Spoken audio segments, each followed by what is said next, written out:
Seorang pemuda memiliki kekuatan setara pahlawan kelas S dan dikenal sangat membenci para villain. Namun, takdir berkata lain. Ia justru dijebak oleh sesama pahlawan kelas S dan berakhir tewas. Tapi kematian bukanlah akhir baginya. Karena tekad balas dendam yang begitu kuat, ia terbangun kembali. Namun, kali ini di tubuh seseorang yang kelak akan menjadi villain kelas bencana. Penasaran seperti apa kisahnya? Yuk, langsung kita mulai videonya. Di dunia ini, terdapat dua kubu yang saling bertolak belakang. Anak siang dan anak malam. Keduanya hidup dalam kebencian yang telah mengakar sejak zaman mitos, dengan penghinaan dan konflik yang terus diwariskan turun-temurun. Hingga kini, permusuhan itu belum juga padam. Di tengah kota yang sibuk, kericuhan besar terjadi di sebuah bank. Terdengar tawa mengerikan menggema di antara kepanikan. Dari balik kerumunan muncul sosok aneh, tubuhnya bulat, berdiri membungkuk di atas sebuah bola besar yang melayang di udara. Ia mengenakan pakaian mencolok menyerupai badut Joker, dengan riasan wajah menyeramkan dan senyum menyeringai yang tak pernah pudar. Penjahat mengerikan yang lama hidup di neraka. Kini datang ke surga.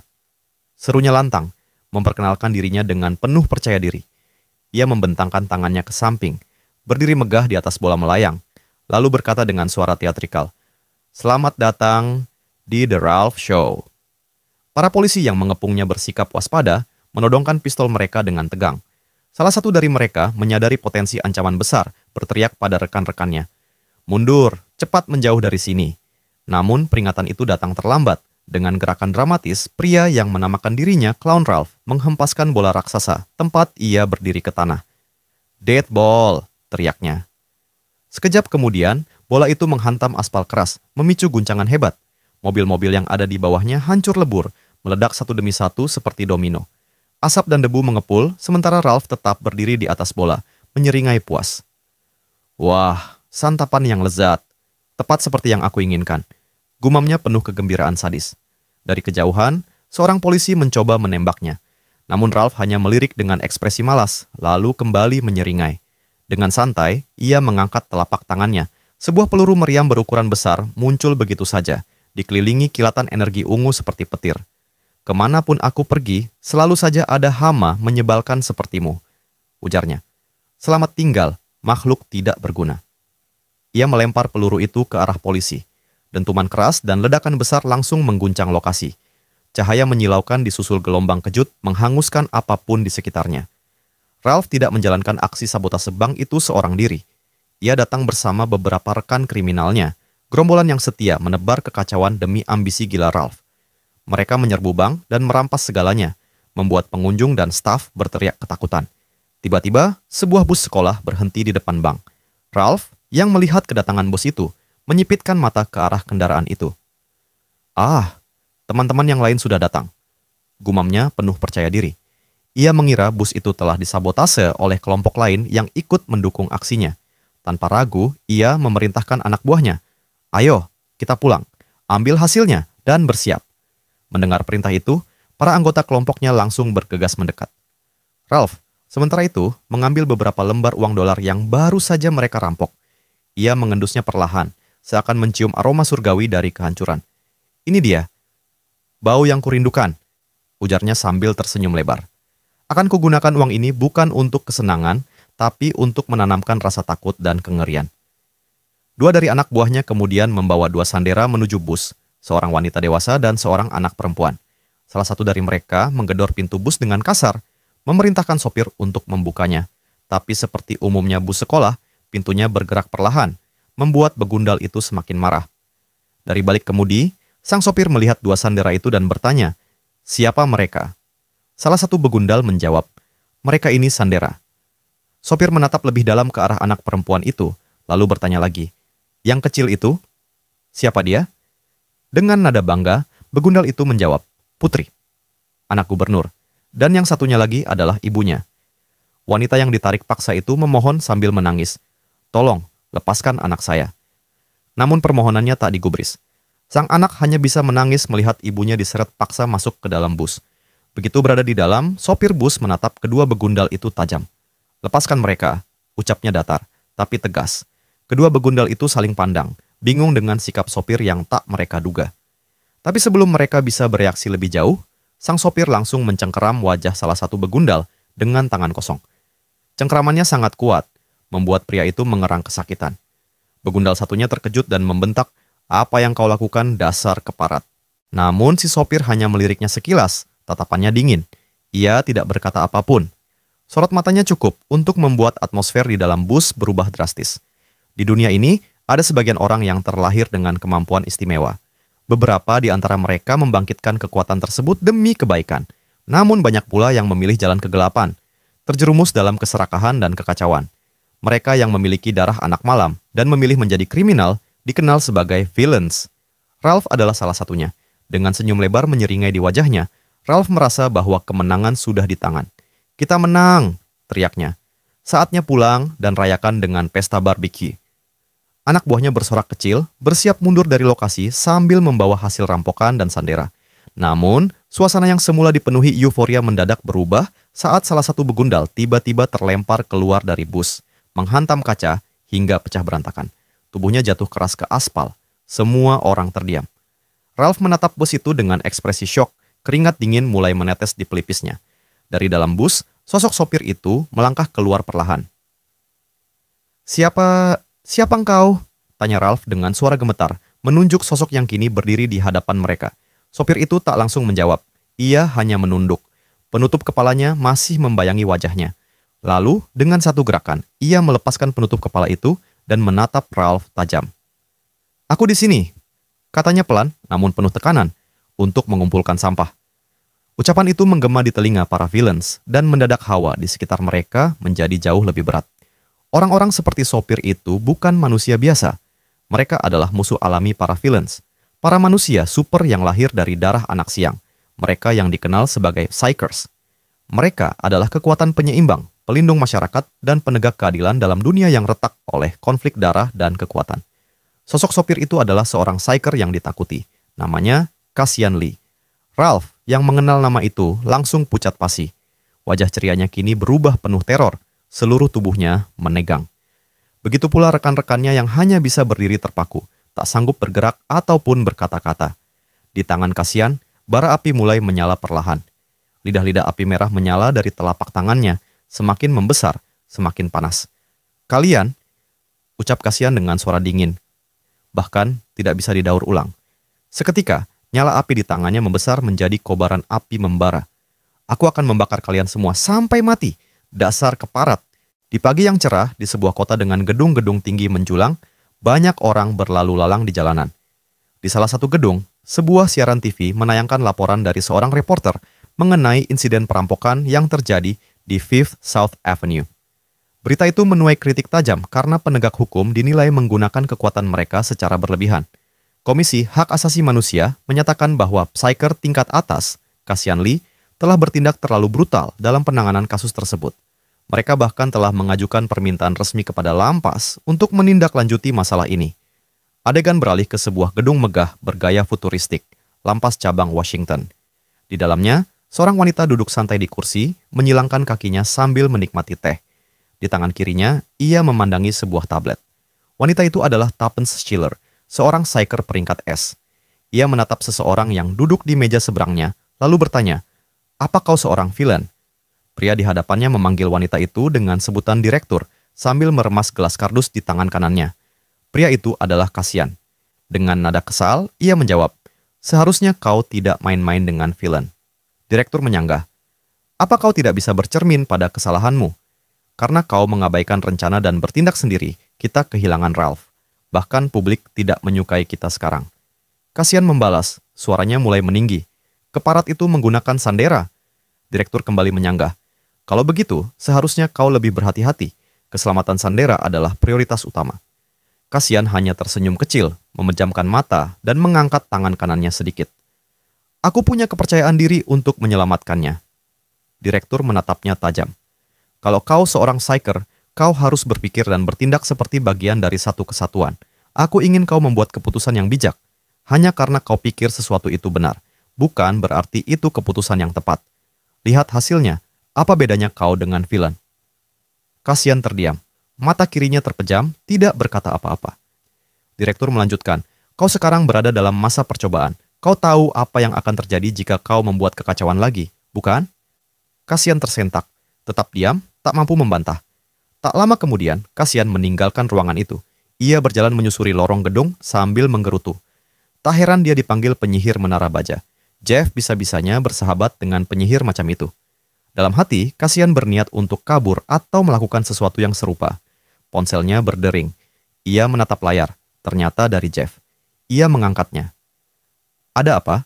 tanya Kasian, sambil membeli minuman dari mesin otomatis. Dari seberang telepon, Jeff mengajaknya bertemu. Ketika Kasian mendengar lokasi pertemuannya, Rhodes, ia terkejut. Tempat itu berada di Yunani. Di sebuah desa di pinggir laut, suasana sore itu begitu tenang. Kasian duduk di sebuah kafe yang cukup ramai pengunjung, menikmati secangkir teh hangat. Ia bersandar, dagunya bertumpu pada tangan kirinya, termenung dalam diam. Ingatannya melayang jauh ke masa lalu, saat ia masih tinggal di panti asuhan. Kala itu, ia begitu terpesona melihat sihir yang dilakukan oleh Jeff. Jeff membuat tanah liat berbentuk dinosaurus T-Rex dan boneka teddy bear bergerak seolah hidup. Mata Kasian kecil berbinar penuh takjub saat menyaksikan benda-benda itu bergerak seperti hidup. "Apakah itu hidup?" tanyanya polos. Jeff tersenyum lalu menjawab, "Tidak, ini disebut dummy. Aku mengendalikannya dengan skillku." Kasian kecil semakin terpikat. "Apa kau akan jadi Psychers seperti yang mengalahkan villain di TV itu?" Jeff terdiam sesaat lalu menjawab ragu. "Aku juga ingin tahu dengan skill seperti ini." Kasian tersenyum tulus dan menyemangatinya. "Itu sama sekali tidak buruk. Itu luar biasa." Kembali ke masa sekarang, Kasian menyesap tehnya perlahan, berkata dalam hati, "Bukankah itu sekitar 2 tahun setelah aku pindah ke Amerika? Saat itu, aku sama sekali belum punya kekhawatiran. Aku merindukan saat-saat seperti itu. Langit mulai gelap. Kafe yang ia kunjungi perlahan sepi dan bersiap tutup. Jam menunjukkan pukul 7.30 petang, namun Jeff belum juga datang. Kasian melirik jamnya, lalu bergumam, dia telat, bahkan tidak menjemputku. Apa dia baik-baik saja? Tak lama, seseorang muncul dari belakangnya dan memanggil, "Kasian." Kasian tersentak dan menoleh. Itu Jeff. Di pelipisnya mengucur darah, napasnya berat, dan tubuhnya goyah. Kasian segera berdiri dan menopangnya. "Apa yang terjadi? Ini ulah villain?" tanyanya cemas. Jeff yang nyaris kehilangan keseimbangan, menjawab lemah, "Aku seharusnya tak memanggilmu." Kasian bingung. "Apa maksudmu, Jeff?" Jeff menyerahkan sebuah kalung dengan liontin berbentuk aneh. "Ambillah ini."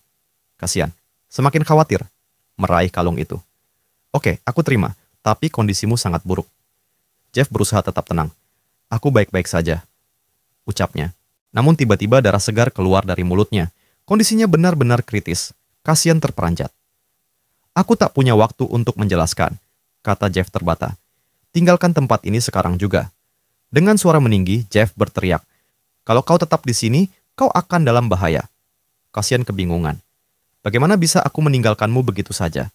"Tunggu, aku akan panggil ambulans." Saat Kasian mengeluarkan ponsel untuk menelpon, bayangan seseorang muncul dari balik kegelapan. Kasian segera menoleh, bertanya, "Siapa kau?" Wajah Jeff seketika menunjukkan ketakutan luar biasa. Tanpa peringatan, ia mendorong Kasian menjauh. Bayangan itu melesat cepat ke arah Jeff dan menyerangnya dengan pedang. Jeff tak sempat menghindar. Ia tertebas dan langsung tumbang. Kasian membeku, syok. Orang yang penting baginya jatuh tepat di hadapannya. Dengan langkah gemetar, ia mendekati tubuh Jeff yang terkapar. Matanya membelalak tak percaya. Penyesalan tergambar jelas di wajahnya. Sosok penyerang itu berlari ke atap gedung. Kasian mengepalkan tangan, giginya bergemeletuk. Dengan kemarahan membara, ia mulai mengejar sosok itu sekuat tenaga. Malam mulai menyelimuti pantai. Bulan sabit menggantung di langit, diiringi bintang-bintang yang bertaburan, menerangi kesunyian malam. Di pinggiran pantai, langkah si penyerang akhirnya terhenti. Kasian, yang terengah-engah setelah mengejar, berhenti tak jauh darinya. Kini, si penyerang tak punya jalan lagi untuk melarikan diri. Dengan kesal, Kasian bertanya lantang, "Hei, keparat, apa kau punya masalah denganku? Atau kau mendapat saju dari seseorang?" "Saju, peruntungan atau gambaran masa depan seseorang." "Aku tak peduli apapun alasanmu," lanjutnya. Api merah menyala di telapak tangannya. "Aku akan membakarmu sampai tumbang. Bersiaplah." Si penyerang berdiri dengan tenang. "Kau masih saja berbicara kasar, Kasian." Kasian tersentak. Suara itu terdengar familiar. Perlahan si penyerang memperlihatkan wajahnya.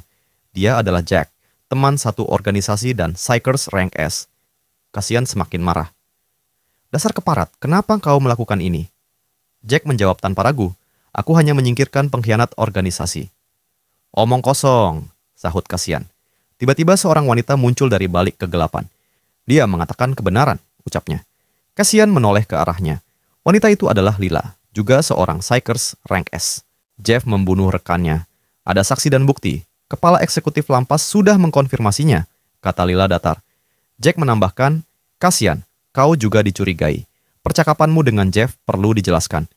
Ketegangan menyelimuti suasana. Kasian menarik napas panjang. Selama 10 tahun Jeff menjadi Psykers, dia tidak pernah membunuh siapapun. Dan sekarang kalian mengatakan dia membunuh rekan sendiri? Lila mulai menyiapkan sihirnya. Masih ada 2 Psykers tingkat atas lainnya yang ditugaskan ke sini. Jangan buat keputusan bodoh. Jack ikut bicara. Kalau kau benar seorang Psykers, bertindaklah dengan bijaksana. Ini peringatan terakhir. Kasian hanya tersenyum miring. Ya, kau benar. Seorang Psykers harus bertindak bijaksana dan beralasan. Tapi kalian adalah pengecualiannya. Sekejap kemudian, Kasian melesat ke arah Jack dengan api menyala di kedua tangannya. Jack bereaksi cepat, menebaskan pedangnya. Kasian merunduk, lalu menghantamkan tinju apinya ke arah Jack. Serangan itu berhasil ditangkis, tapi kekuatannya membuat mata Jack membelalak. Ia melompat mundur untuk mengurangi dampak dan mengaktifkan skill Sword Spirit. Pedangnya kini diselimuti aura biru, dan 6 pedang lain muncul mengitarinya. Lila pun tak tinggal diam. Ia mengaktifkan skill Cold Blast, menciptakan pecahan es yang mengambang di sekelilingnya. Kasian, yang dipenuhi amarah, menerjang mereka berdua tanpa ragu. Pertarungan berlangsung sengit, namun situasi berubah saat sebuah peluru sihir menembus pinggang Kasian. Ia berlutut, menahan luka dan menahan erang kesakitan. Dalam hati, ia menyadari bahwa ada Psykers lain yang berperan sebagai sniper. Lila memperingatkan, serahkan diri. Jika terus melawan, tembakan selanjutnya akan mengarah ke kepalamu. Kasian tetap berdiri. Ia masih sanggup menggunakan sihir apinya. Jack menyadari gelagat Kasian, tapi sudah terlambat. Kasian mengaktifkan skill pamungkasnya, Hellfire. Ledakan api besar meledak di antara mereka, menutupi jejak Kasian. Ia memanfaatkan kekacauan itu untuk melarikan diri dan menyusun strategi. Kasian melompat ke arah laut. Dalam hati ia berkata, kita akan bertemu lagi, kalian para keparat. Namun, sebelum tubuhnya menyentuh permukaan air, sebuah peluru sihir lainnya menghantam tepat di dadanya, menembus jantung. Kasian jatuh dan tenggelam ke dalam laut. Rasa dingin menjalar ke seluruh tubuhnya, pertanda ajal menjemput. Tapi di lubuk hatinya, ia belum mau menyerah. Ia tak boleh mati di sini. Ia masih punya dendam. Tiba-tiba, kalung yang diberikan Jeff mulai bereaksi. Liontin berbentuk mata itu tampak hidup, seolah merespons keinginan terakhir Kasian.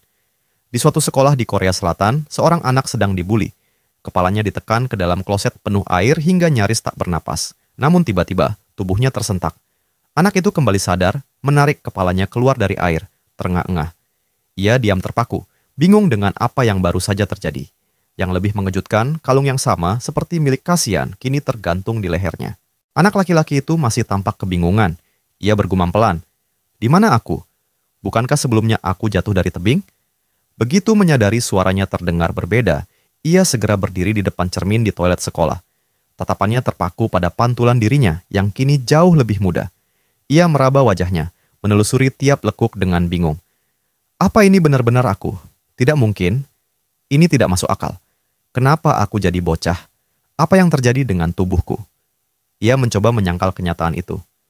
Ini pasti mimpi, katanya sambil membasuh wajah dengan air dari wastafel. Tapi saat ia kembali menatap cermin yang terlihat masih tubuh bocah itu, ia menghela napas kesal. Akhirnya menerima bahwa semua ini nyata. Kasian Lee, seorang Psykers rank S, kini berada dalam tubuh seorang anak kecil. Tiba-tiba, kepalanya terasa sakit luar biasa.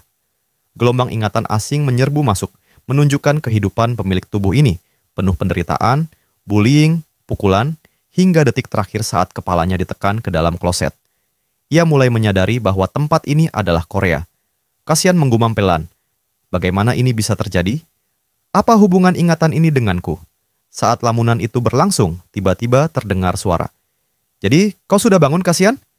Kasian terkejut. Matanya menyapu ruangan, mencari sumber suara. Siapa itu? Tanyanya waspada. Kalung di lehernya mulai bereaksi, memancarkan aura hitam pekat. Simbol mata di tengahnya menyala, berubah menjadi gumpalan bayangan gelap. Dari dalamnya, muncul sosok dengan suara tenang, namun misterius. Aku Moros. Jiwa bangsawan dari zaman kuno, ucap makhluk itu. Kasian mundur sedikit, menunjuk ke arah gumpalan tersebut. Apa kau baru saja keluar dari kalung ini? Ya, tapi yang lebih penting, aku tahu kau punya banyak pertanyaan. Apa kau tidak ingin mendengarkan jawabannya? Kasian terdiam. Hatinya mengatakan ini bukan mimpi atau ilusi. Semua terasa nyata. Gedung sekolah tempat tubuh baru. Kasian berada tampak besar dan megah, seperti sekolah elit yang hanya dimasuki oleh kalangan tertentu. Di luar gedung, di taman sekolah yang asri, Kasian berjalan santai sambil terus berbincang dengan sosok yang keluar dari kalungnya. "Jadi, kau bilang kau membawaku kembali dari kematian?" tanya Kasian dengan nada curiga. Moros menjawab santai, "Aku sudah mengatakannya beberapa kali. Kalau dipikir-pikir, kau cukup fasih berbahasa Korea." Kasian mengangguk pelan. "Itu karena aku tinggal di Korea sebelum dikirim ke Amerika untuk diadopsi." Obrolan mereka berlangsung ringan, tapi isi kepalanya berkecamuk. Kasian berpikir dalam hati, "Aku mati, lalu dibawa kembali? Apa itu masuk akal?" Lamunannya dipotong oleh suara Moros. "Jeff adalah orang yang menyerahkan tubuh itu padamu, kan? Dia melakukannya untuk melindungimu." Kasian kembali berpikir, "Melindungiku? Tidak mungkin." Lalu, apa maksud kata-katanya sebelumnya? Ia lalu bertanya, "Kau bilang Jeff sedang mencari sesuatu? Kau menyebutnya metal bekas pedang?" Moros mengangguk. "Pedang penghancur. Tanda pedang itu dibuat di era mitos saat perang besar terjadi." Kasian memandangi ponsel di tangan kanannya. "Bagaimana aku bisa percaya kata-katamu? Mana buktinya?" Moros menjawab tenang, "Aku mengorbankan setengah kekuatanku hanya untuk membangkitkanmu." Kasian mendengus sambil men-scroll layar ponselnya. "Mengorbankan, ya? Aku tetap tidak bisa percaya." Tiba-tiba, matanya membelalak.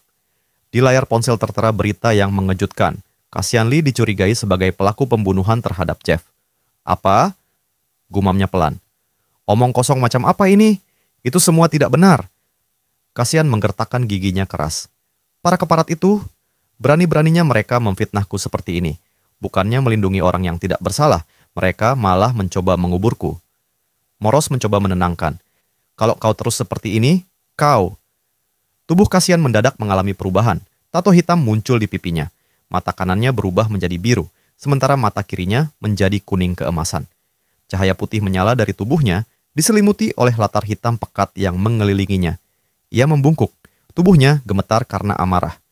Kedua tangannya diliputi aura hitam dengan ujung jari yang runcing seperti cakar. Kasian melirik ke arah tubuhnya, terkejut dengan transformasi yang terjadi secara tiba-tiba. Di sisi lain sekolah, tampak 3 begundal yang dikenal sering merundung bocah pemilik tubuh yang kini dirasuki Kasian. Mereka terdiri dari pria berambut kuning, berambut ungu, dan satu lagi berambut hitam yang membawa pemukul baseball di bahunya. Ketiganya tengah menyuruh seorang siswa bertubuh gempal, yang juga sering jadi korban bully, untuk memeriksa toilet tempat mereka terakhir meninggalkan Kasian yang tak bernapas. Pria gempal itu berlari terburu-buru, napasnya tersengal saat kembali melapor. "Di dalam, sekarang sudah nggak ada siapa-siapa," katanya dengan napas terputus-putus. Ketiga begundal itu langsung terkejut. Pria berambut hitam yang masih menyandarkan pemukul di bahunya menatap curiga. "Apa kau memeriksanya dengan benar?" Pria gempal itu mengangguk cepat, keringat membasahi wajahnya. "Iya, aku periksa semua bilik."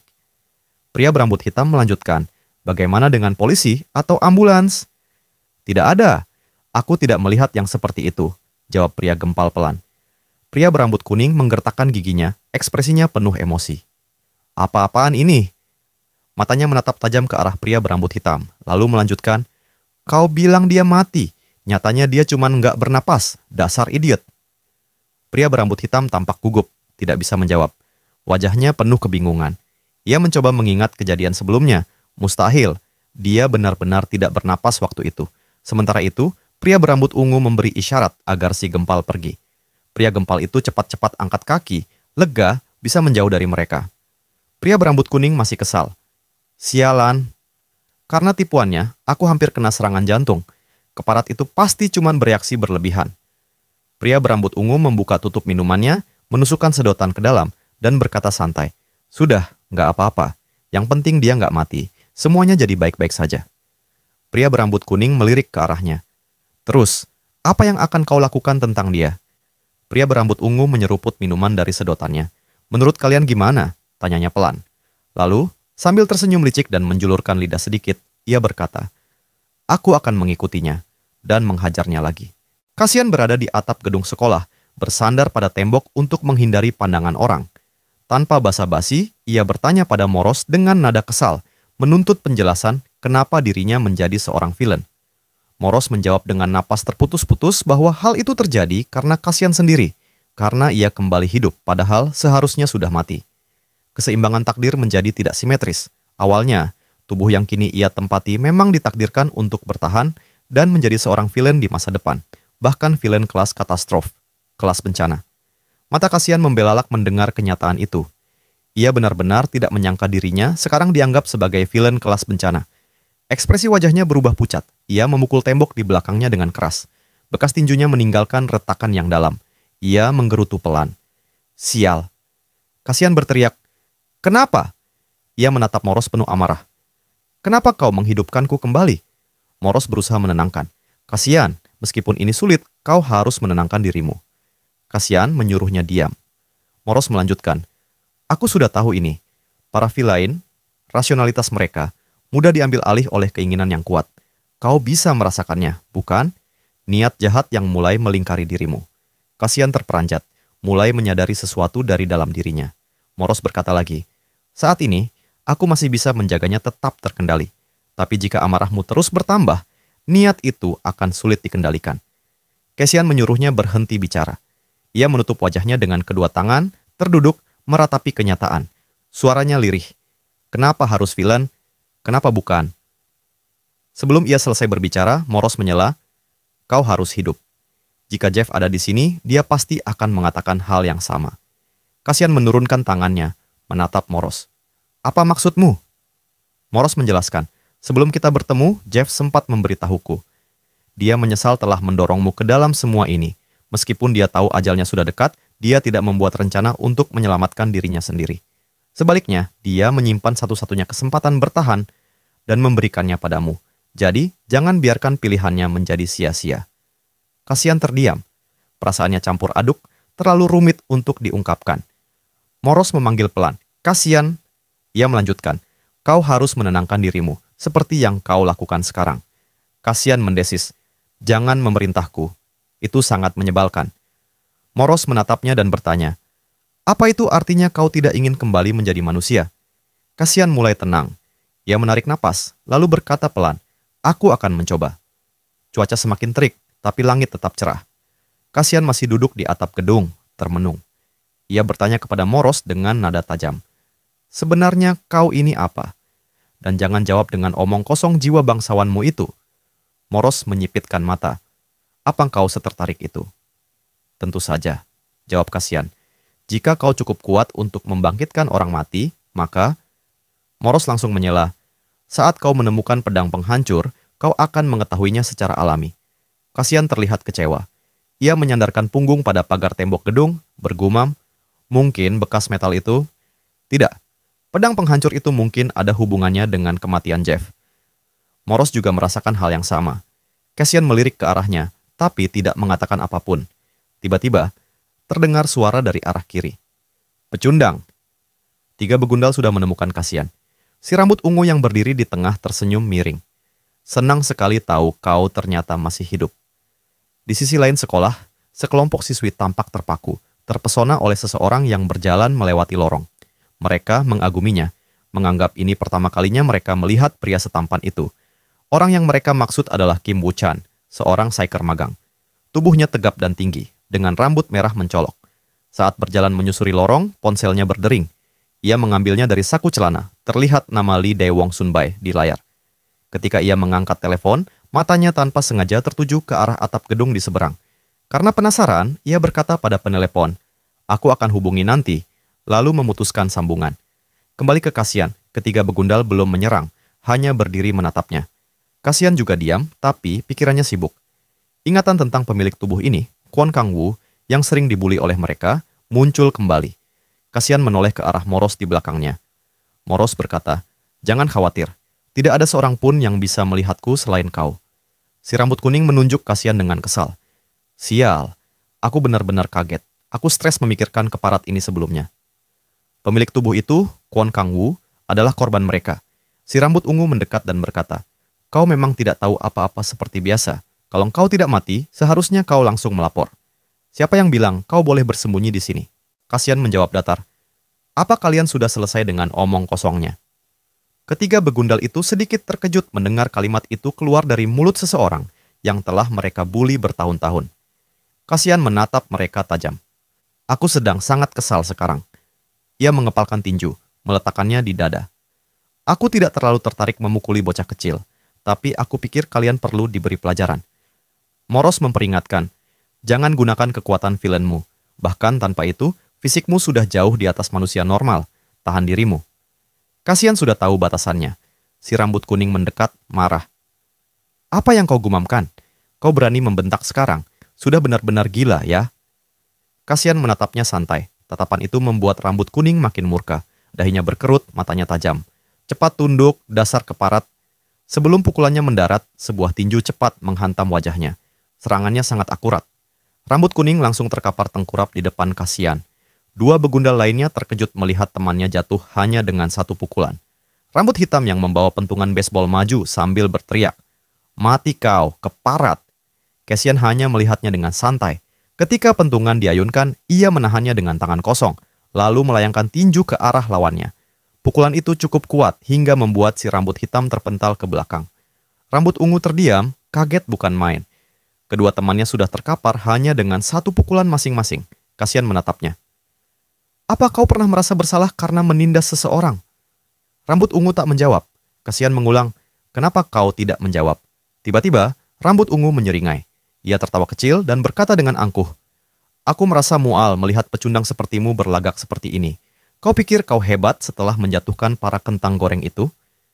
Cassian menyimpulkan, jadi kau tidak merasa bersalah sedikit pun. Itu artinya, kau juga perlu dihajar. Ia mengepalkan tinjunya. Tatapannya dingin dan penuh intimidasi. Setelah dihajar, lanjutnya, aku yakin kau akan mulai merasakan beberapa penyesalan. Cassian melesat ke arah begundal berambut ungu dengan tatapan serius. Lawannya bersiap, memasang kuda-kuda, dan menunggu serangan datang. Rambut ungu mencoba menyerang lebih dulu dengan tinju mengarah ke depan, tapi Cassian dengan sigap merunduk, menghindarinya. Tanpa ragu, Cassian melancarkan serangan balik. Tinjunya menghantam rahang lawannya dengan keras. Melihat si rambut ungu belum bereaksi, Cassian tak menyia-nyiakan kesempatan. Ia kembali menyerang. Kali ini pukulannya tepat menghantam perut, begitu kuat hingga tubuh lawannya sedikit terangkat. Rambut ungu tampak kesakitan. Matanya memutih, mulutnya terbuka lebar. Tubuhnya membungkuk sambil memegangi perut. Cassian hanya menatapnya dingin dan bertanya, apa kau sudah merasa bersalah sekarang? Rambut ungu merintih, tubuhnya gemetar karena rasa sakit. Dengan napas tertahan, ia hanya bisa mengumpat, dasar kau keparat. Cassian melangkah mendekat, meraih kerah bajunya dan mengangkat tubuhnya sedikit. Tatapannya tajam, penuh kemarahan yang terpendam. Sebelumnya, aku menahan diri, tapi sepertinya itu belum cukup untukmu. Nada suaranya dingin dan mengintimidasi. Ekspresi wajahnya mencerminkan kemarahan luar biasa. Aku akan menghajarmu beberapa kali lagi, katanya tegas. Wajah rambut ungu berubah pucat. Ketakutan jelas tergambar dari sorot matanya, menyadari betapa mengerikannya situasi yang sedang ia hadapi. Tiba-tiba seseorang menyela situasi itu. Suaranya terdengar jelas. Bukankah itu sudah cukup? Cassian menoleh ke arah sumber suara. Di kejauhan, berdiri seorang pikers magang berambut merah yang baru datang. Rambut ungu yang melihat kehadirannya langsung pucat. Ia mengenali orang itu, Kim Woo-chan. Cassian melepaskan kerah rambut ungu, lalu menatap Woo-chan. Siapa kau? Dan kenapa ikut campur dalam perkelahian orang lain? Woo-chan menjawab dengan tenang. Apa yang akan kau dapat dari menghajar seseorang yang bahkan tak sebanding denganmu? Rambut ungu terkejut. Dalam hati, ia bertanya-tanya, apakah pecundang ini sebenarnya lebih kuat darinya? Wajahnya menegang, rahangnya mengeras. Dengan penuh amarah, ia mencoba menyerang Cassian dari belakang. Cassian yang sudah menyadari niat itu, lebih dulu menendang ke belakang. Tendangannya menghantam rambut ungu dengan keras dan membuatnya terpental. Woo-chan segera menahan Cassian, mencoba menghentikannya. Itu sudah cukup, katanya. Cassian menoleh tajam ke arahnya. Woo-chan sempat terkejut, tapi saat itu juga Cassian melayangkan sikunya. Serangan itu tertahan karena Woo-chan telah mengantisipasinya dan langsung menahannya dengan kedua tangan. Cassian membalas lagi dengan tinju, dan Woo-chan menahan serta menghindar sambil perlahan mundur. Saat Woo-chan melancarkan serangan balasan lewat tendangan, Cassian sedikit lengah. Meski begitu, ia masih bisa menghindar. Dalam hati, Kasian menyadari bahwa lawannya cukup cepat. Di saat itu juga, Moros memperingatkannya. Dia seorang Psykers. Akan berbahaya jika kau terus melawan dalam kondisimu sekarang. Peringatan itu membuat Kasian kehilangan sedikit fokus. Kesempatan itu dimanfaatkan oleh Wu Chan yang langsung mendaratkan tinjunya. Pukulan itu menyerempet pipi Kasian, membuat darah segar muncrat. Kasian menggerutu dalam hati. Sial, gumamnya, menyadari kesalahannya. Siang itu, cuaca semakin terik meski langit tetap cerah. Kasian dan Wu Chan masih saling berhadapan, masing-masing bersiap dalam posisi kuda-kuda. Kasian menatap Wu Chan dengan ekspresi serius, peluh dingin mulai membasahi pelipisnya. Dalam hati, ia mengakui, orang ini adalah seorang Psykers. Tatapan Wu Chan tajam, tapi tiba-tiba ia melambaikan satu tangan ke arah Kasian, memberi isyarat untuk menghentikan perkelahian. Ia berkata, sampai di sini saja, meneruskan ini tidak akan ada gunanya. Kasian terkejut mendengar ucapannya. Wu Chan lalu mengeluarkan hansaplas dari sakunya dan menyodorkannya ke arah Kasian. Wajahmu terluka, katanya. Situasi bukannya menjadi lebih cair, justru makin tegang di antara keduanya. Meski begitu, Kasian tetap mengambil hansaplas itu tanpa berkata apa-apa, lalu pergi meninggalkan Wu Chan begitu saja. Wu Chan memperhatikan punggung Kasian yang menjauh, lalu melirik ke arah 3 begundal yang terkapar di tanah. Dalam hati ia berpikir, 3 lawan 1, aku tidak tahu ada orang seperti itu di sekolah kami. Ia lalu menatap tangannya. Tangan yang tadi digunakan untuk menahan serangan Kasian. Ternyata bagian itu kini bengkak. Siang itu juga, Kasian mengunjungi sebuah tempat bernama Warnet. Ia memesan salah satu bilik dan duduk di depan PC. Ia mencoba mengakses sistem lampas, tapi usahanya sia-sia. ID member miliknya tampaknya sudah kedaluarsa. Kasian memegangi jidatnya dengan kesal sambil menatap layar. Lalu bergumam, aku sudah menduganya. Tapi ini benar-benar menyebalkan. Waktu terus berjalan, dan matahari tampaknya sudah melewati tengah hari. Kasian kini berdiri sendirian di sebuah gang sempit di antara gedung-gedung, memakan roti sambil menatap layar ponselnya. Di sisinya, Moros menemaninya. Kasian bertanya, Moros, bagaimana kau bisa tahu kalau seseorang adalah seorang Psykers? Moros menjawab, maksudmu orang yang kau temui di atap sekolah tadi. Saat aku membuat kontak dengannya, aku bisa merasakannya dari dampaknya. Kasian mengangguk kecil. Itu kemampuan yang sangat berguna. Moros menimpali, itu bukan apa-apa. Jika aku menggunakan appraisal eye, aku bisa mendapatkan informasi yang jauh lebih mendetail. Kasian terlihat penasaran. Appraisal eye? Dan bagaimana kau tahu tentang hal seperti itu?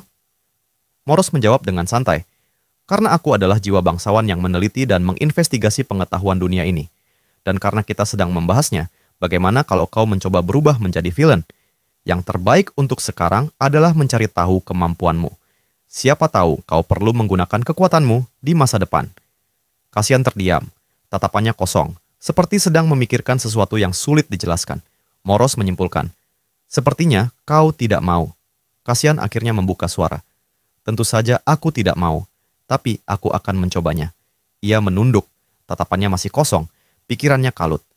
Karena aku tidak punya apapun yang bisa kuandalkan, kecuali kekuatan villain ini.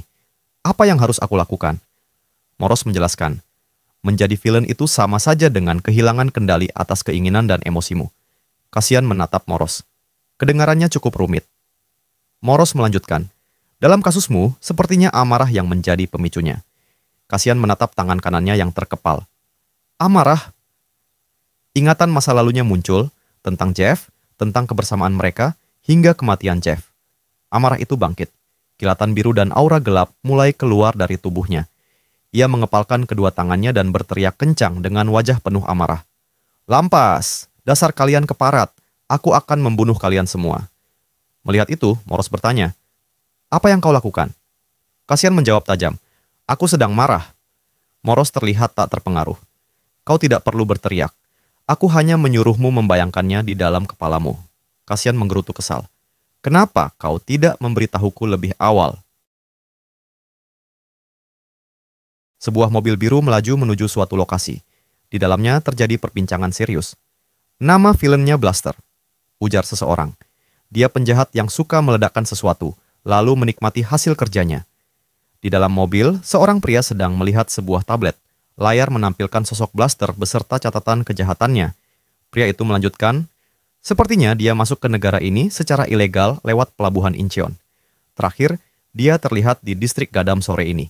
Sudah ada 102 korban jiwa sejauh ini, jumlah yang cukup banyak. Orang itu adalah Wu Chan, seorang psykers magang yang masih duduk di bangku SMA. Di sebelahnya, seorang pria dewasa sedang menyetir sambil asik memakan sandwich. Kemampuan bertarung satu lawan satunya sih biasa aja, tapi dia bisa membuat ledakan, jadi tetap saja menyusahkan.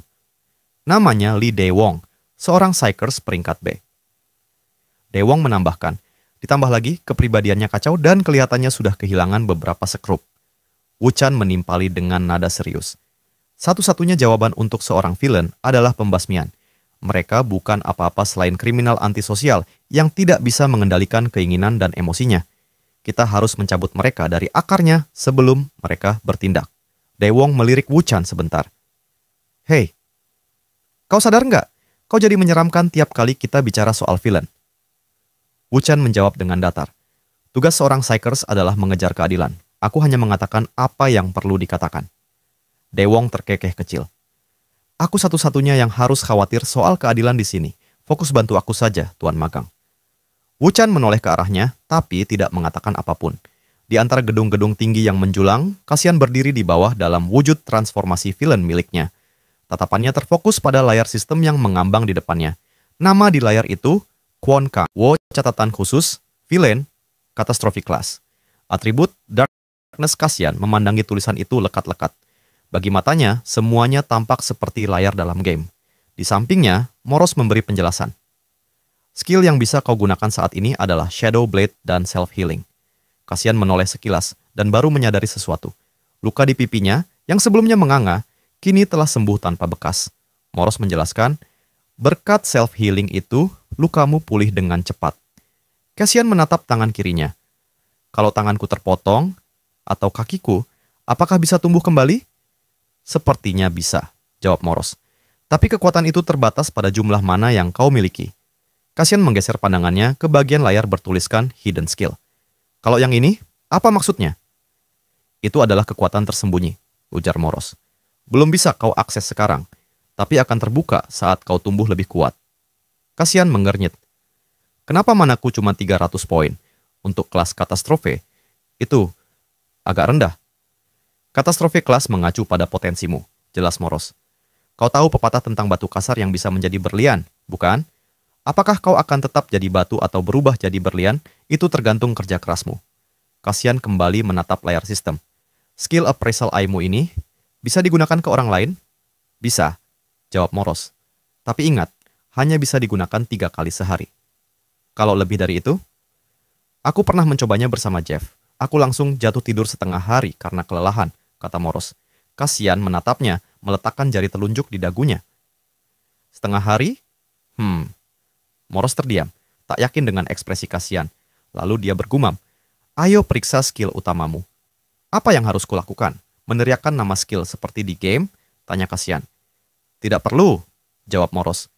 Bayangkan gambaran bilah bayangan dalam kepalamu. Kasian mengayunkan tangannya dari bawah ke atas. Seketika, bayangan hitam pekat muncul dari tanah, menajam ke atas seperti tombak, menghancurkan permukaan di depannya. Kasian terbelalak, keringat menetes di pelipisnya. Wow, itu berhasil. Ia menyentuh bayangan tersebut dengan jari. Apa ini bisa disentuh? Gumamnya kagum. Untuk sesuatu yang hanya bayangan, ini setajam pisau. Moros hanya terdiam. Dalam hati ia berkata, aku kira dia akan butuh waktu seharian untuk mengeluarkan skillnya, tapi dia langsung bisa. Tidak mungkin. Apa Jeff sudah melihat potensi anak ini dari awal? Kasian terus mengamati bayangan itu, menepuk-nepuknya ringan. Keras juga. Mungkin bisa kupakai sebagai perisai. Moros kemudian teringat sesuatu. Sebagai villain, kau harus bisa membuat pakaian dan perlengkapan tempur sendiri. Kasian lalu menyelimuti tubuhnya dengan kekuatannya. Aura gelap keunguan membungkus seluruh tubuhnya, membentuk lapisan pelindung seperti pakaian tempur. Moros melihatnya, menggeleng pelan. Selera fashionmu buruk sekali. Kasian mengatakan tajam. Diamlah. Sore mulai menyelimuti kota. Sinar matahari meredup, menyisakan rona jingga yang menari di antara bayangan gedung-gedung tinggi. Kasian berjalan menyusuri trotoar, langkahnya tenang meski pikirannya sibuk. Dari dalam pikirannya, suara Moros terdengar. Matahari hampir terbenam. Kau mau kemana? Tanpa berhenti berjalan, Kasian menjawab, pulang. Moros terdengar terkejut. Pulang? Ya. Lanjut Kasian. Kwon Kang-wo punya keluarga. Memang bukan di kota ini, tapi dia tinggal bersama seseorang. Kakaknya, seorang wanita kantoran. Kau ingin melihatnya? Tanya Moros.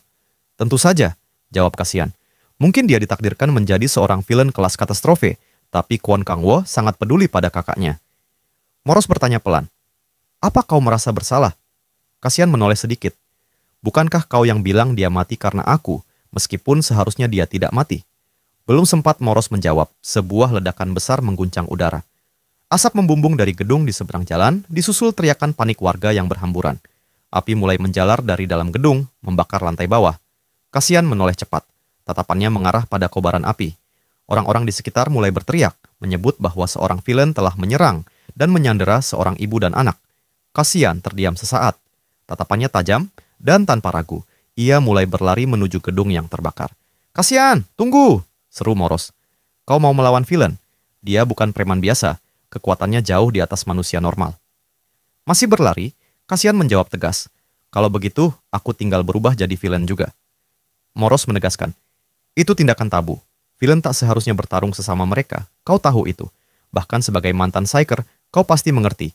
Kecuali ada alasan kuat. Balas dendam, keluhan, semacamnya. Kalau kau ikut campur sekarang, itu sama saja mengganggu mata pencaharian orang lain. Kau bisa jadi musuh publik nomor 1 di antara para villain, bahkan sebelum pertarunganmu dengan Lampas. Kasian berhenti tepat di depan gedung yang terbakar. Matanya menatap api yang melalap dengan sorot serius. Itu tidak masalah bagiku, katanya tanpa ragu. Moros terdiam mendengar nada serius itu. Kasian, aku harap ini bukan karena rasa tanggung jawab lamamu sebagai Psyker. Kasian melangkah masuk.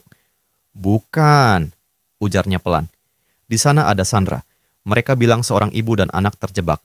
Itu akan jadi hal lain kalau aku tidak tahu. Tapi sekarang aku tahu. Dan tidak melakukan apapun akan menjadi kesalahan. Moros terhenyak. Ia terpaku mendengar suara Kasian yang begitu mantap. Ingatannya seketika terlempar ke masa lalu, waktu ia masih bersama Jeff. Kala itu, Jeff pernah berkata sambil menatap liontin kecil berisi foto dirinya dan Kasian kecil, Kasian punya temperamen yang meledak-ledak. Karena itu dia dipanggil Mad Dog. Tapi hatinya lebih hangat dari siapapun yang aku kenal di bumi. Aku percaya padanya karena itu. Moros kembali ke realita. Ia bergumam dalam hati, aku memilih Jeff. Dan Jeff memilih Kasian. Kalau begitu, aku benar-benar tak bisa membantah apapun, bukan? Dengan suara lantang, Moros berteriak dari dalam pikiran Kasian. Kasian, bertransformasilah. Aku akan memberikan dukungan penuh. Dari luar, gedung itu tampak menyala terang. Bukan karena lampu, melainkan oleh api yang telah menjalar hingga ke lantai atas. Asap mulai mengepul dari jendela-jendela yang pecah, menciptakan suasana mencekam di sekitarnya. Di dalam gedung, kondisi jauh lebih kacau. Barang-barang berserakan di mana-mana. Bukan semata karena kobaran api, tetapi seperti ada seseorang yang sengaja mengacak-acak tempat itu sebelumnya. Suara minta tolong terdengar dari lantai atas. Di sebuah ruangan, terlihat seorang wanita dan anak kecil duduk di kursi. Tubuh mereka terikat erat dengan tali. Wajah mereka dipenuhi ketakutan. Di depan mereka, seorang pria jongkok. Villain bernama Blaster. Ia memegang sebuah bom bulat di tangannya dengan aliran petir merah yang menyambar pelan di sekelilingnya. Oh, makhluk yang malang. Gumam Blaster pelan, nadanya nyaris lembut namun mengerikan. Jangan menangis, jangan menangis. Kita melakukan ini demi kebahagiaan semua orang. Kalian seharusnya tidak menangis. Kedua sandera itu gemetar. Wajah mereka pucat, mata membelalak, seolah terjebak dalam mimpi buruk yang tak berujung. Ketakutan memaku mereka di kursi. Blaster menyeringai lebar, ekspresinya seperti seorang psikopat yang menikmati ketegangan. Ia mengangkat bom di tangannya. Ayo, katakan cheese, tunjukkan senyuman bahagia. Aliran listrik di sekeliling bom berdesis, dan sorot mata Blaster menyoroti kegilaan yang menari di balik senyumnya. Di tempat lain, sebuah mobil berhenti di pom bensin. Kim Wo-chan keluar dan bersandar di sisi kendaraan, tampak memikirkan sesuatu. Ia menatap luka di tangannya. Pikirannya terbayang kembali pada pertarungannya melawan Kasian. Dalam hati ia bergumam, aku tidak menurunkan penjagaanku. Tapi itu masih, kalau dipikir-pikir, aku bahkan tidak tahu namanya. Ponselnya berdering. Ia segera mengangkatnya. Di sisi lain, Daewong baru saja keluar dari kamar mandi dan juga sedang menelepon seseorang. Melihat Daewong, Wo-chan langsung memanggilnya dan memberitahu bahwa ada perintah untuk bergerak. Daewong tersentak. Wo-chan menambahkan, Blaster sudah muncul. Sementara itu, di dalam gedung yang terbakar, Blaster menatap anak kecil yang terikat bersama ibunya. Ia bertanya dengan nada pelan, namun menyeramkan. Apa kau pernah melihat kembang api 5 warna? Meledak di langit yang tinggi. Anak itu gemetar hebat, ekspresinya menggambarkan ketakutan luar biasa. Air matanya mengalir, dan ia menjawab pelan. Tidak. Blaster tampak kecewa. Astaga, aku tidak percaya kau belum pernah melihat pemandangan seindah itu. Itu semacam tragedi, katanya. Ia mengangkat tangan dan menyentuh pipi anak itu. Tapi tidak usah sedih. Dengan senyum mengerikan, ia melanjutkan. Aku akan menunjukkan hal yang lebih indah padamu, karena daging dan darah ibumu tercinta. Mendengar itu, sang ibu tersentak. Ketakutan jelas tergambar di wajahnya. Blaster membuka mulutnya lebar, masih dengan senyuman gila. Akan meledak luar biasa bersama kembang api. Anak itu terisak. Situasi semakin mencekam. Blaster berdiri, menyilangkan tangan di dadanya. Wajahnya memerah, senyum psikopatnya semakin lebar. Aku mulai gatal. Kegembiraan ini tidak bisa digambarkan. Haruskah kita mulai dengan kedua tangan, lalu diikuti kaki? Ia berjalan mendekat, mengangkat tangannya ke arah sang ibu. Wanita itu hanya bisa gemetar di kursinya. Blaster menambahkan, aku perlu menyimpan kepalamu sebagai souvenir. Jadi leher dan dadamu akan menjadi yang terakhir. Tiba-tiba, sebuah suara terdengar dari arah lain. Blaster menoleh. Ia menyeringai. Aku pikir kita punya tamu. Selamat datang. Petir merah keluar dari tangannya. Keluarlah. Kaca di atas mereka pecah. Sebuah siluet tampak menerjang dari ketinggian dengan tinju siap menghantam. Blaster terkejut. Ia mencoba melihat lebih jelas, tapi sudah terlambat. Tinju itu menghantam wajahnya dengan sangat keras, membuatnya terpental jauh ke belakang. Blaster langsung tak sadarkan diri. Kasian muncul sebagai sosok penyerang. Ia menoleh ke arah Sandera, memastikan mereka baik-baik saja. Namun tanpa ia sadari, sebuah bom sudah terikat di tubuhnya dan mulai menghitung mundur. Situasi kembali memburuk. Kedua Sandera menatap bom itu dengan panik. Kasian segera berlari menjauh agar ledakan tidak melukai mereka. Dalam hitungan detik, bom itu meledak dengan dahsyat. Kaca-kaca pecah, api berkobar hingga keluar gedung. Di dalam, bekas ledakan membuat ruangan porak-poranda. Semua barang terbakar habis. Blaster ternyata masih hidup. Ia bangkit perlahan, mengusap darah dari sudut mulutnya. Menerobos masuk tanpa mengetuk. Aku tidak tahu siapa keparat itu, tapi dia jelas bertindak tanpa berpikir. Katanya dengan suara berat. Ia menatap langit-langit, kecewa. Aku seharusnya bisa menyajikan kembang api yang lebih menakjubkan, tapi sayangnya dia langsung mati. Blaster berjalan ke arah Sandera. Tapi tidak usah khawatir. Berkat dia, bom lain muncul di tangannya, senyumnya kembali lebar. Kalian berdua akan menjadi sorotan malam ini. Namun tiba-tiba, sebuah bayangan menyerang tangannya. Darah muncrat kemana-mana. Blaster menatap ke arah tangannya yang kini sudah terpotong. Ia berteriak kesakitan. Sesuatu melesat mendekat dengan kecepatan tinggi, mencengkeram bajunya dan membanting tubuhnya keras ke lantai. Blaster berusaha mengeluarkan bom dari tangan kanannya, tapi Kasian sudah lebih dulu menggenggam lengan itu erat-erat. Dengan aura yang terkumpul di kepalan tangan, Kasian berkata tajam. Kau pikir aku akan jatuh ke dalam trik yang sama 2 kali? Ia lalu menghantam Blaster dengan tinju keras yang mengguncang ruangan. Efek serangannya begitu dahsyat. Kasian memukul membabi buta tanpa henti, membuat area di sekitar mereka cekung. Percikan lantai dari gedung itu berhamburan ke segala arah. Kasian telah kehilangan kendali atas emosinya. Ia menyeringai lebar, wajahnya dipenuhi amarah. Tiba-tiba suara Moros terdengar, memanggil namanya. Kasian yang berada di atas Blaster dengan tangan kanan terkepal, tiba-tiba menghentikan serangannya. Kesadarannya perlahan kembali. Moros di belakangnya. Akhirnya kau mendengarkanku, ucapnya dengan nada serius. Kasian tersentak.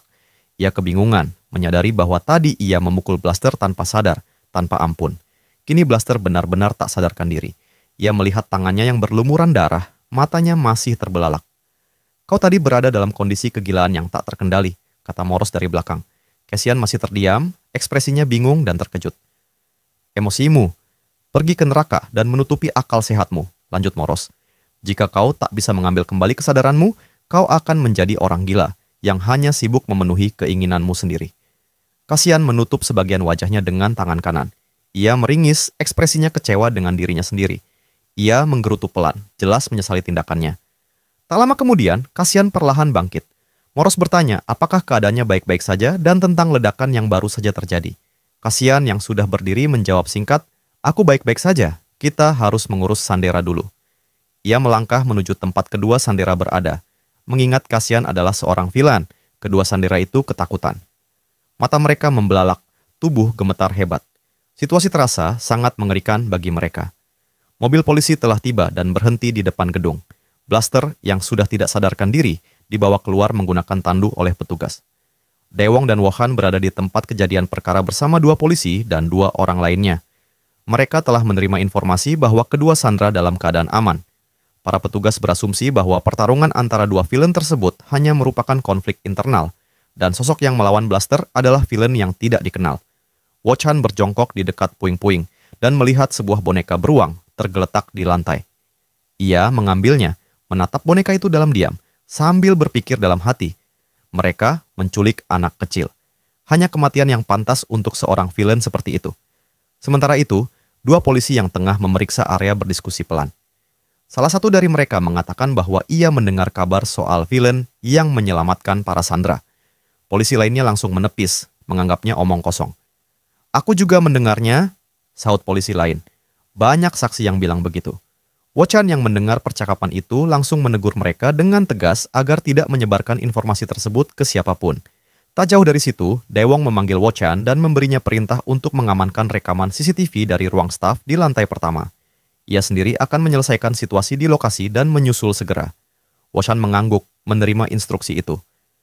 Masih memegang boneka beruang, Wo-chan menatapnya sejenak sebelum meletakkannya kembali di tempat semula dan beranjak melaksanakan tugasnya. Di tempat lain, malam itu suasana terasa tenang. Bulan sabit menggantung di langit, sementara gedung-gedung tinggi bersinar dengan lampu-lampu yang menyala. Kasian duduk menengadah, tatapannya kosong. Pikirannya melayang kembali pada kejadian saat ia menyelamatkan kedua Sandra. Meskipun niatnya tulus, tatapan ketakutan dari kedua Sandra, ibu dan anak itu masih terbayang jelas. Tak bisa dipungkiri, siapapun akan tetap melihatnya sebagai seorang villain. Ia duduk di bangku panjang di pinggir jalan, menunduk, lalu menutup wajahnya dengan kedua tangan. Tarikan napas panjang terdengar dari balik jemarinya. Moros yang berada di sampingnya bertanya pelan, "Apa sesuatu mengganggumu?" Kasian tidak langsung menjawab. Beberapa saat kemudian, ia membuka suara. "Jika bukan karena bantuanmu, apakah aku akan menjadi gila seperti Blaster?" Moros menanggapi singkat, "Itu benar." Rasa sedih dan kecewa terpancar dari wajah Kasian. Ia masih kesulitan menerima kenyataan bahwa dirinya sekarang benar-benar adalah seorang villain. Beberapa saat kemudian, ponselnya berdering. Sebuah pesan masuk dari kakaknya, Kang Wo. Isinya, makan malam sudah siap dan ia diminta segera pulang. Moros melirik Kasian dan bertanya, "Apa kau akan pulang?" Kasian tidak menjawab, tapi saat itu juga perutnya berbunyi keras menandakan rasa laparnya, beralih ke gedung sebelumnya. Di ruang staf, Daewoo menatap layar monitor di depannya dengan raut terkejut.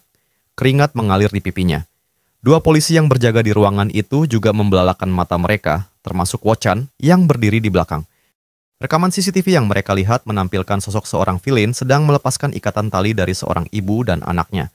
Meski keduanya tampak ketakutan, jelas bahwa mereka selamat berkat bantuan villain tersebut. Daewoo menoleh ke arah Wo-chan, menunjuk layar monitor. "Ini bukan editan atau prank, kan?" Wo-chan terdiam. Tatapannya tetap tertuju ke monitor, tak menjawab sepatah kata pun.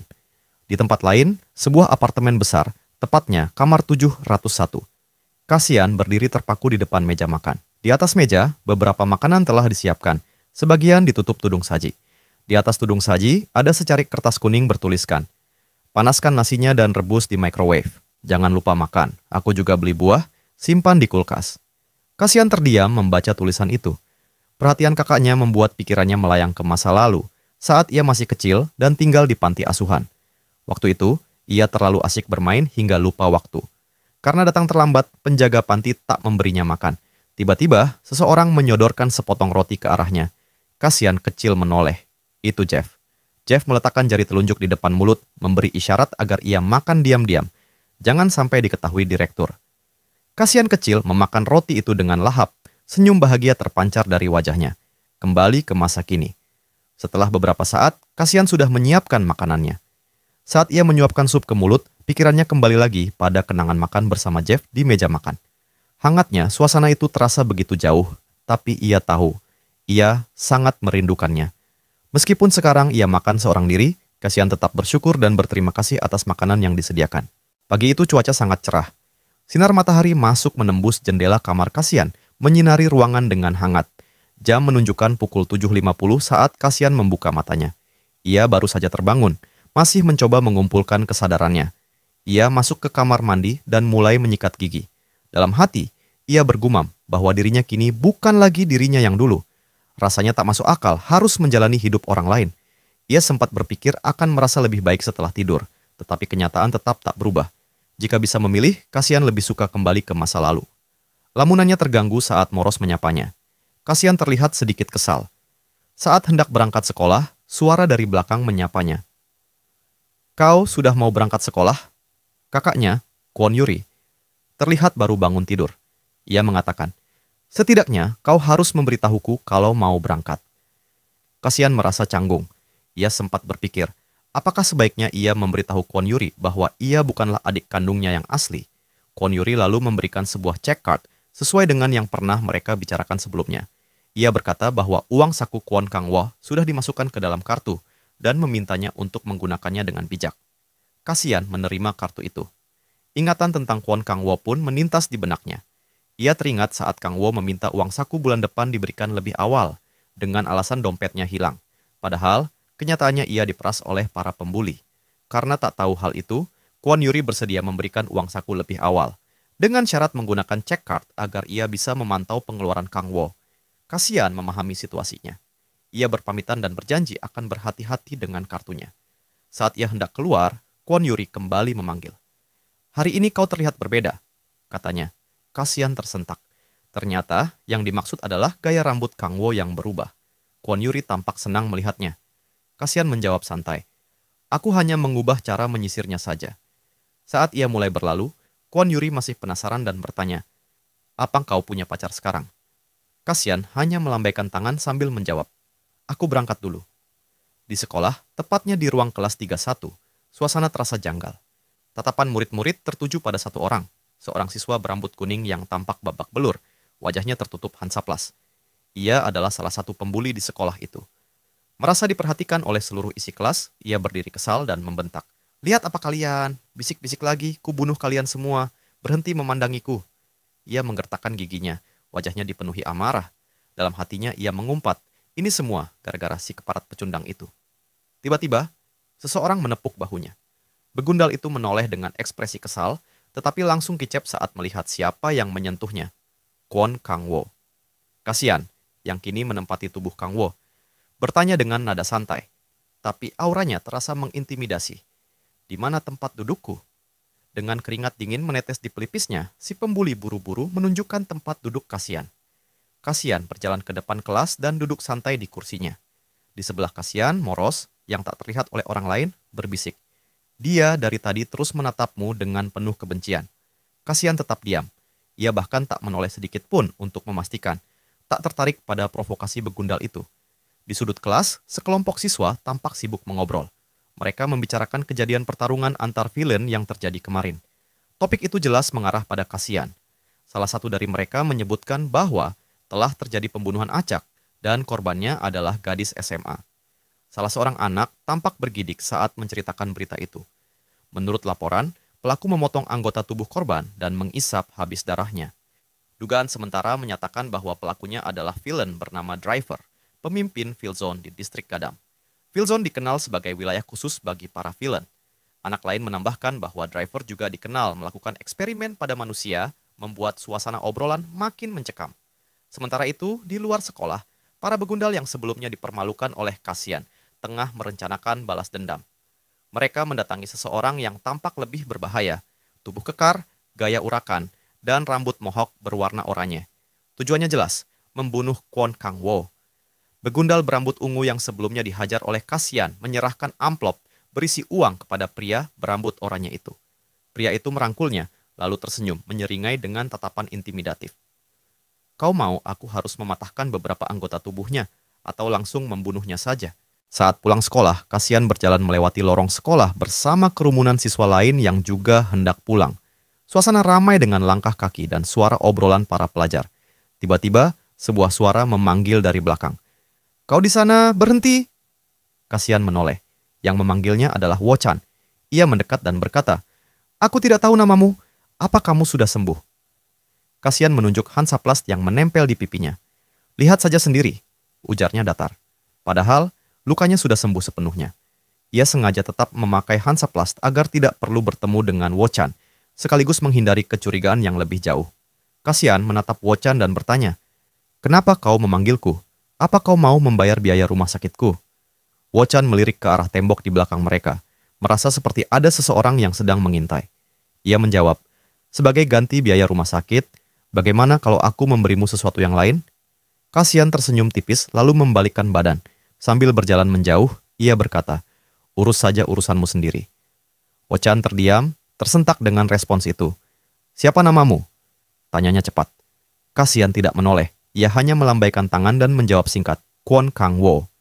Di luar sekolah, dekat pagar, Kasian masih berjalan. Sekelilingnya masih dipenuhi siswa-siswa lain yang juga hendak pulang. Tak lama kemudian, suara Moros terdengar dari sampingnya. "Psiker itu mengganggumu?" Kasian tak menjawab. Ia terus melangkah, membuat Moros menyimpulkan sendiri. "Berarti dugaanku benar," gumam Moros. Kasian akhirnya berbicara. Namanya Kim Wo-chan. Kemampuannya adalah pirokinesis. Dengan penampilan dan tinggi badannya, dia bahkan bisa menyaingi idol K-pop. Murid teladan, tak pernah terkena masalah, dan punya rasa keadilan yang kuat. Dia racing star, psyker tingkat atas. Itu yang dikatakan internet tentangnya. Moros tertawa kecil. Orang itu tampak punya segalanya. Jadi, kau cemburu? Kasian melanjutkan. Panutan orang itu adalah Kasian Lee. Psyker tingkat atas punya kemampuan serupa. Mata Moros membesar, terkejut. Ia tak menyangka Kasian adalah panutan dari Wo-chan. Kasian melanjutkan lagi. Seorang rising star sepertinya seharusnya ada di Akademi Pelatihan Psyker. Tapi kenapa dia di sekolah biasa? Moros melihat ke belakang. Dari kejauhan, beberapa begundal tampak mengintai mereka. Salah satu dari mereka, berambut kuning, sedang menelepon seseorang. "Aku sedang membuntutinya," lapornya kepada pemimpin mereka. Begundal lain yang menerima laporan itu segera bergerak menuju Kasian. Mereka mengikuti Kasian ke area bangunan tua yang tampak terbengkalai. Mereka heran. Kenapa Kasian malah masuk ke tempat itu? Tempat itu adalah jalan menuju wilayah terlarang, Field Zone. Begundal berambut kuning dikejutkan oleh kehadiran begundal lain yang datang menyusul. "Kemana dia pergi?" tanya salah satunya. Ia menunjuk jalan yang dilalui Kasian, tapi sosok Kasian sudah tidak terlihat. Dia menghilang. Begundal lain langsung berlari masuk, mengejar. Begundal berambut kuning mencoba menahan mereka. "Tunggu, itu Field Zone," teriaknya, tapi terlambat. Para begundal yang mengejar Kasian menyusuri lorong-lorong gelap Field Zone. Mereka tak menemukan jejak apapun.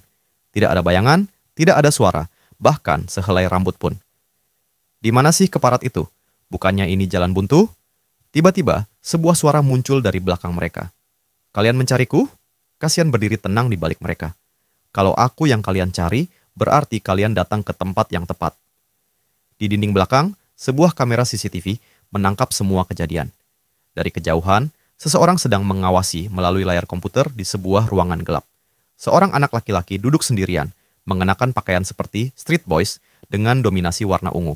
Kacamata dengan lensa ungu menyala menutupi matanya. Ia adalah driver, seorang villain. Sambil menyeringai, ia berkata, "Kita punya tamu." Bangunan-bangunan tinggi yang terbengkalai mengelilingi mereka. Di tengah tempat itu, Kasian berdiri sendirian. Wajahnya datar, tak menunjukkan sedikit pun rasa takut meski dikepung oleh 5 orang begundal. Pemimpin begundal, pria berambut oranye dengan gaya mohawk, menyipitkan mata sambil bergumam, "Keparat ini." Bahkan tidak terkejut melihat kita. Sepertinya dia sudah kehilangan naluri bertahan hidup. Di sebelahnya berdiri begundal berambut ungu bernama Ki-hun, yang kemarin dihajar habis-habisan oleh Kasian. "Apa kau yang menghajar Ki-hun?" Kasian tetap berdiri santai. Ia tak menjawab sepatah kata pun. Pemimpin begundal mengumpat dengan tatapan tajam. Urat-urat di wajahnya menegang. Ia mendekat dan berkata dengan suara mengancam, "Aku kasih waktu 3 detik. Kalau kau nggak mau mati, jawab aku." Ia mulai menghitung. 1, 2, 3. Tapi Kasian tetap diam, tak bergeming sedikit pun. Hal itu membuat begundal rambut oranye semakin marah. Ia melangkah cepat mendekati Kasian dan berkata, "Kau pasti sangat ingin dihajar, ya?" Kasian menoleh perlahan, lalu menjawab santai, "Memangnya kau bisa berkelahi?" Tanpa peringatan, Kasian langsung mencolok kedua mata begundal itu dengan jari telunjuk dan tengahnya. Teriakan kesakitan menggema. Kasian mencengkeram rambut lawannya, lalu membanting kepala pria itu ke tembok dengan keras. Seketika, begundal rambut oranye tumbang. Para begundal lain terkejut, tapi Kasian masih bersikap santai. Kenapa kau terus-terusan menawarkan kepalamu seperti orang idiot? Salah satu begundal lain, bertubuh besar, berteriak dan menerjang Kasian. Ia berusaha mencengkeram kepala Kasian dengan tangannya, tapi Kasian dengan mudah menghindar. Tinju kirinya diarahkan ke Kasian, tapi gerakan Kasian jauh lebih cepat, seperti di luar akal manusia. Dalam sekejap, Kasian sudah berada di belakang pria itu, lalu menendangnya dengan keras hingga terpental dan terkapar. Kasian mendekat dengan ekspresi tenang. Tadi aku berpikir untuk mempermudah kalian, tapi ternyata kalian tahu caranya membuat orang emosi. Ia mengangkat kakinya dan menginjak begundal itu dengan keras. Teriakan kesakitan langsung terdengar. Tersisa 3 begundal yang berdiri terpaku, tubuh mereka kaku. Kasian menatap mereka. Apa kalian cuma mau berdiri dan menonton? Tiba-tiba, begundal rambut oranye kembali berdiri. Wajahnya penuh amarah. Ia berteriak, "Kau akan mati." Kasian menoleh, dalam hati ia bergumam, apa aku terlalu lunak padanya? Begundal rambut oranye bersiap. Kuda-kudanya rapi, ia ternyata runner-up Muay Thai tingkat SMA nasional. Teman-temannya mulai berharap, jika ada yang bisa membalikkan keadaan, itu adalah dia. Kasian memperhatikan postur lawannya, dan tiba-tiba pikirannya melayang ke masa lalu, saat dirinya masih di Akademi Psiker. Saat itu, ia sedang sparring tinju melawan John Close. Situasinya serupa. Kasian terpojok sementara para penonton menjagokan John. Di antara penonton, seseorang datang dan bertanya, apa yang terjadi? Orang itu adalah Jack. Ia memperhatikan dengan seksama. 2 penonton lainnya menjawab bahwa orang itu adalah rookie dan dia sedang diajari bertarung lewat sparring. Jack bertanya, kenapa dia nggak pakai pelindung? Salah satu penonton menjawab, dia bilang nggak butuh. Tapi Jack menjelaskan, bukan rookie, tapi yang dimaksud adalah John. Kedua penonton itu terkejut. Jack lalu berkata, Kasian Lee, lulusan PCTA, Psyker Combat Training Agency, lulus di usia paling muda dan nilai tertinggi di angkatannya. Spesialisasinya, Close Quarter Combat. Tidak ada catatan kekalahan dalam pertarungan 1 lawan 1. Keringat dingin mulai mengalir di wajah kedua penonton itu. Mereka tak habis pikir, karena Kasian diklasifikasikan sebagai penyihir, tapi justru menjadi lulusan terbaik di pertarungan jarak dekat. Kembali ke masa kini, Kasian menghantam begundal rambut oranye dengan tinju keras. Tubuh lawannya terpental jauh ke belakang. Teman-teman begundal itu membelalak, tidak percaya. Begundal rambut oranye menyeka darah di ujung bibirnya, tapi Kasian mendekat. Tangannya mencengkeram wajah pria itu. Tatapannya dingin, aura membunuh memancar kuat. Dalam hati Kasian berpikir, orang-orang menyedihkan ini. Mereka berani karena belum pernah ditaruh di tempatnya. Kalau lawan mereka lebih kuat, mereka pasti tak akan berani membuat masalah. Itu berlaku juga untuk orang-orang lampas. Jika aku lebih kuat, aku Jeff dan Kang Wo pasti bisa kabur dari takdir sialan ini. Aku harus cukup kuat. Cukup kuat untuk membuat lampas gemetar ketakutan. Sementara itu, begundal rambut ungu dan kuning mulai pucat. Keringat dingin mengucur deras. Tubuh mereka gemetar. Mereka saling berbisik bahwa mereka harus keluar dari tempat itu secepatnya. Tiba-tiba, dari atas gedung, sesosok muncul. Kasian langsung menoleh. Villain Driver melayang di udara, berdiri di atas obeng raksasa. Sosok itu mencolok. Dia adalah villain kelas B+, dan kini ia hadir di depan mereka. Melihat kemunculan villain bernama Driver, para begundal langsung lari terbirit-birit, menyisakan Kasian yang masih berdiri tenang menatap ke atas. Sosok Driver turun dari atap gedung dengan obeng raksasa terpanggul di punggungnya. Dengan nada santai, ia berkata, aku tadinya berniat memberi bantuan, tapi sepertinya aku salah menilai situasinya. Kasian menanggapi tanpa ekspresi. Aku tidak ingat pernah meminta bantuanmu. Driver hanya terkekeh kecil. Kau sungguh tidak sopan. Apa kau tahu siapa aku? Driver, jawab Kasian singkat. Wajah Driver langsung berubah. Ia menodongkan obeng raksasanya ke arah Kasian. Melihat bagaimana kau tidak bereaksi saat mendengar namaku. Itu benar-benar melukai harga diriku. Ternyata obeng itu bukan sekadar hiasan. Senjata tersebut mulai bersinar. Bersiap menyalurkan energi seperti senjata Malefic Gun. Aura tekanan mulai terasa. Driver melanjutkan, jika kau sudah sampai di Field Zone, kau pasti tahu apa yang menunggumu di sini, bukan? Cahaya dari senjata itu semakin terang, tampak seperti akan melepaskan serangan mematikan. Tapi tiba-tiba, alih-alih energi destruktif, obeng itu justru menyemburkan bunga mawar dan kertas warna-warni ke segala arah. Suasana berubah canggung. Bercanda, tapi lain kali bisa saja sungguhan, ucap driver sambil tersenyum tipis. Kasihan tetap diam dengan ekspresi datar. Ia berbalik dan mulai berjalan pergi. Mau kemana? Tanya driver. Kasihan menjawab singkat tanpa menoleh. Pulang. Driver hanya berdiri terpaku, matanya mengikuti kepergian Kasihan. Dalam hati, ia bergumam. Apa aku baru saja diabaikan? Kasihan berjalan menyusuri lorong sempit di area field zone. Di sisinya, Moros mulai membuka suara. Itu tadi sangat berbahaya, ucap Moros. Kalau sampai terjadi pertarungan, kau tidak akan bisa mengalahkannya dengan kekuatanmu yang sekarang. Ia menjelaskan panjang lebar, mencoba membuat Kasihan mengerti kondisi mereka. Tapi Kasihan tetap bergeming, langkahnya tak melambat sedikit pun. Seolah tak mendengar, ia hanya terus berjalan, lalu berhenti di samping tembok. Kedua tangannya menyentuh permukaan tembok, sementara kepalanya tertunduk. Wajahnya tak mampu menyembunyikan keterkejutan setelah menyadari bahwa ia baru saja berhadapan langsung dengan villain kelas atas. Melihatnya seperti itu, Moros kembali bicara. Kalau kau mulai berlatih sekarang, suatu hari nanti kau akan bisa menghadapinya.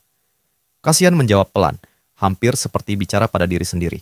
Ia meminta maaf karena telah menggunakan Eye of Insight terhadap driver. Baginya, momen barusan adalah kesempatan sempurna, sebuah peluang untuk melawan orang yang benar-benar kuat. Dalam pikirannya, pelajaran terbaik hanya bisa didapat dengan menempatkan nyawa di ujung tanduk melalui pertarungan sungguhan. Senyum tipis muncul di wajahnya. Kasihan mulai bertransformasi ke dalam wujud villain miliknya. Tatapan matanya bersinar liar, napasnya stabil. Aku tidak bisa membiarkan kesempatan sebagus ini lewat begitu saja, gumamnya. Langit mulai menggelap di field zone, tepatnya di distrik Gadam. Di tempat lain, driver tampak berjalan santai.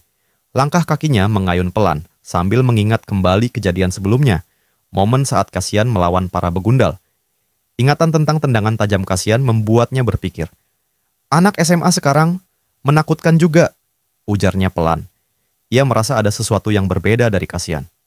Bukan hanya karena anak itu tak bergeming saat melihatnya, tapi juga karena auranya terasa tidak biasa. Tiba-tiba, sebuah suara mengoyak angin.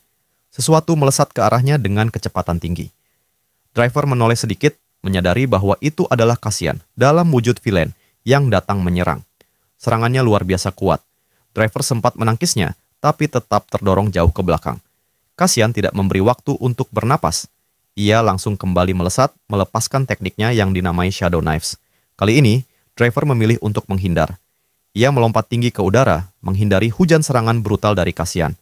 Melihat itu, Kasihan menatap ke atas dan berkata dengan nada puas, seperti yang diharapkan, dia memang bagus. Masih dalam posisi melayang, driver mengeluarkan senjatanya, obeng kecil di punggungnya, yang dalam sekejap berubah menjadi besar melalui teknik weapon summoning. Ia menodongkan gagang obeng itu ke arah Kasihan, mempersiapkan serangan. Kilatan listrik mulai muncul di sekitar ujung senjata itu. Ini sangat berbahaya, kau tahu, kata driver sambil tersenyum kecil. Kupikir aku harus membalas kebaikanmu. Benar, kan? Energi beam mulai terisi penuh. Kasihan membelalak saat melihat cahaya besar itu bersinar di depan matanya. Tak lama kemudian, driver melancarkan serangan. Driver beam? Ucap driver, menyebut nama tekniknya saat serangan itu melesat cepat dan brutal. Cahaya menyilaukan meledak ke arah Kasihan, menyelimuti seluruh area.